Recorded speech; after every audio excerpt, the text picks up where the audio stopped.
Hello everyone. Welcome back to our channel. I'm so glad you're here because today's topic is one that touches all of us. Whether you're rich or poor, young or old, spiritual or secular, there's one thing we all share: desire. But here's the question: what does desire so often pull us into a storm of negativity? Why is it that what we crave can lead to pain, anxiety, depression, or emptiness? Is it wrong to want something? Or are we simply misunderstanding what desire really is? In this video, we are going to unpack the nature of desire, how it interacts with our emotions, and most importantly, how we can rise above it, not by denying life, but by understanding its deeper rhythms. Desire is natural. It's instinctive. You desire food when you're hungry, warmth when you're cold, love when you're lonely. In and of itself, desire isn't evil. In fact, desire has built civilizations, driven art, cultivated scientific discoveries. The issue isn't desire, it's our relationship to it. The Buddha didn't teach that desire must be annihilated. He taught that clinging to desire is the root of suffering.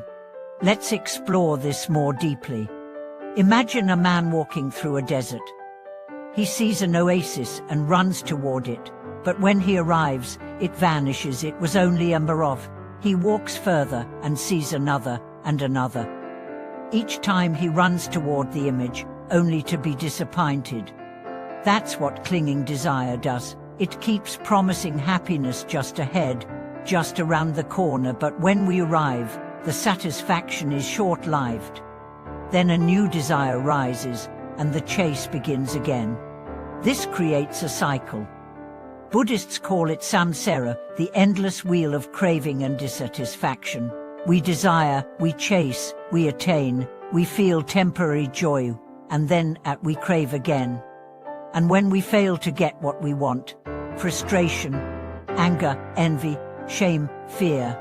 Let me tell you about Alex. He grew up poor and vowed to become successful.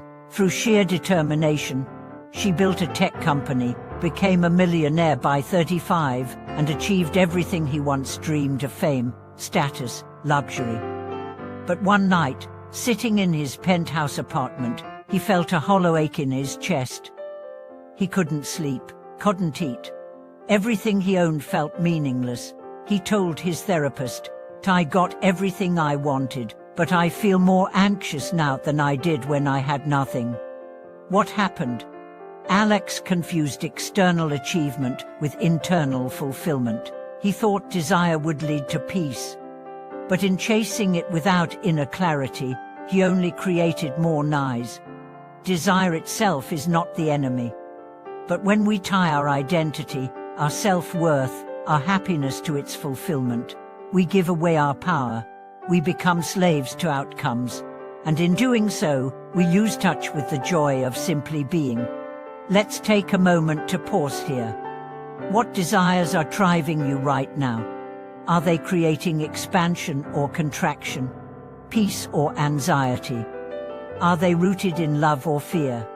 These are not easy questions, but asking them is the beginning of liberation.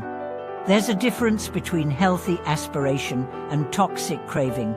Healthy aspirations are rooted in values, in meaning, in connection. They uplift us. Toxic cravings are rooted in lack. They whisper, "You are not enough until you have the perfect body, until you earn 6 figures, until someone loves you back."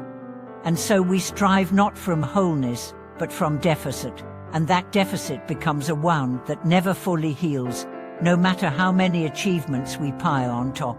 Desire also distorts perception. When you want something too much, you start to see it everywhere. You overthink, you analyze every sign, you twist reality to fit your fantasy. And when reality doesn't comply, you suffer. I once knew a woman named Clara who longed deeply for a partner. She dated constantly. Every time a man showed interest, she imagined a future wedding, house, children. But each time the relationship fizzled, she sank into depression. not because she loved the person, but because she was attached to the idea. Eventually, she realized she wasn't looking for love. She was looking to escape loneliness. When she learned to sit with her loneliness, to understand it instead of running from it, she started attracting people from a place of wholeness, not desperation. This shift, this turning inward, is where true freedom begins.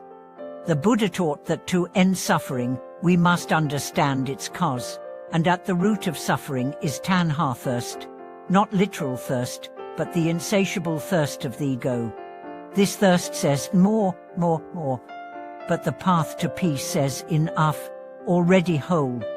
Now let's talk about the emotional impact of unmet desires. When you don't get what you want, you may feel anger, envy, sadness, or hopelessness. These emotions are valid, but they are messengers. They're saying, look deeper.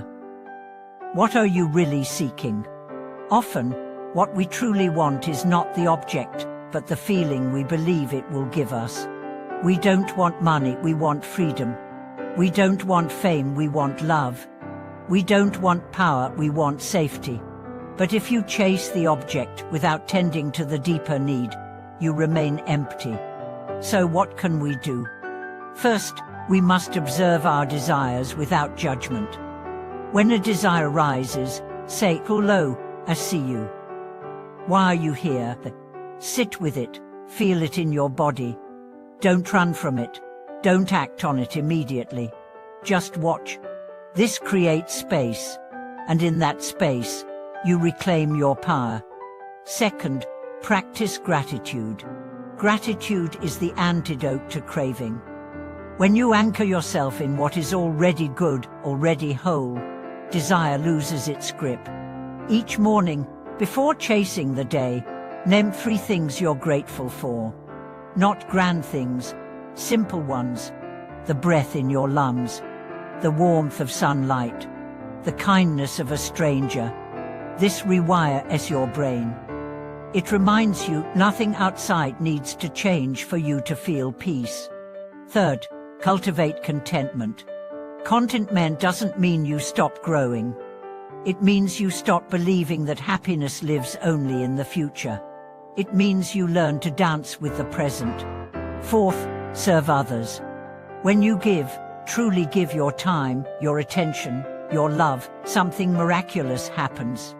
The ego softens. The craving fades. You become a channel, not a consumer. And in giving, you receive something deeper than any object could offer: connection. Lastly, return to stillness.